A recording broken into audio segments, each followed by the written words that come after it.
శ్రీ గురుభ్యో నమ. ఓం నమో భగవతే వాసుదేవాయ. భగవద్గీత 14వ అధ్యాయం గుణత్రయ విభాగ యోగము నుండి వేళ మన 11వ శ్లోకాన్ని పరిశీలన చేసుకుందాం.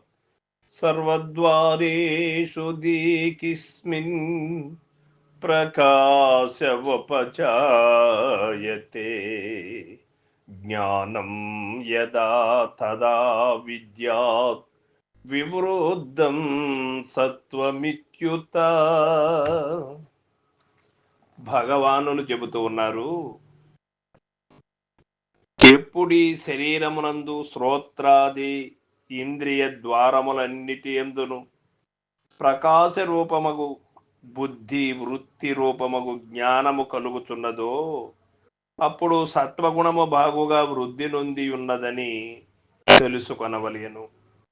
ఒక్కొక్క గుణము అధికముగానున్నప్పుడు జీవుడు వనచ్చు కర్మములను దానికి అనుగుణముగానే ఉండును. అతడు భుజించు ఆహారము, మాట్లాడు పద్ధతి, నడక సమస్తము ఆ గుణములను అనుసరించి ఉండును. అనగా సత్వగుణము అభివృద్ధి నొంది ఉన్నప్పుడు జీవుని యొక్క సమస్త చర్యలు సాత్వికముగా ప్రకాశయుతముగా జ్ఞానవంతముగా నుండును. ఒక ఫలము బాగుగా పండియున్నప్పుడు దానిని ఎక్కడ కొరికి చూచినను తీపిగనేయుండు విధమున సత్వగుణయుతుడు మాట్లాడునప్పుడు ప్రశాంతముగా మాట్లాడును, భుజించునప్పుడు సాత్విక ఆహారమునే భుజించును, చదువునప్పుడు ఉత్తమ సద్గ్రంథములనే చదువును, ఆలోచించునప్పుడు చక్కని భావములనే ఆలోచించుచుండును.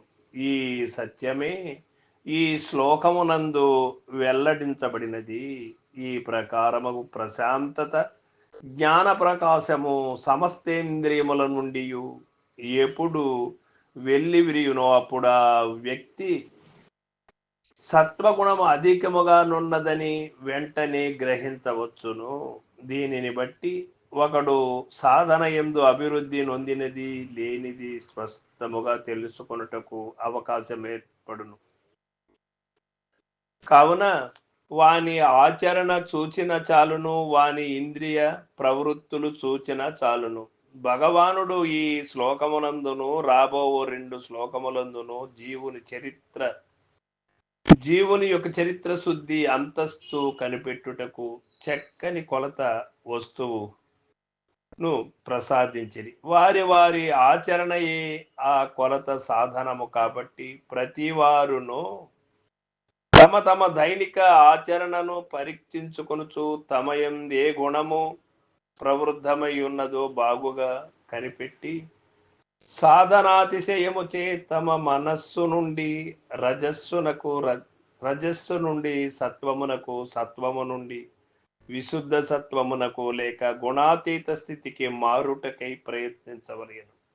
సత్వగుణమునకు విభీషణుని దృష్టాంతముగా చెప్పవచ్చును. సత్వగుణము అధికముగా నున్నప్పుడు జీవుడెట్లుండును? అతని సమస్త ఇంద్రియ ద్వారముల నుండి అతని ప్రకాశ రూపముగు జ్ఞానము సాత్వికత వెళ్ళి విరియుచుండును. అట్టి స్థితి ఎవరికైనా నుండినచో సత్వగుణం అతని అభివృద్ధి నొంది ఉన్నదని గ్రహించవచ్చును. సర్వం సద్గురు పాదార్పణమస్తు. జై గురుదేవ.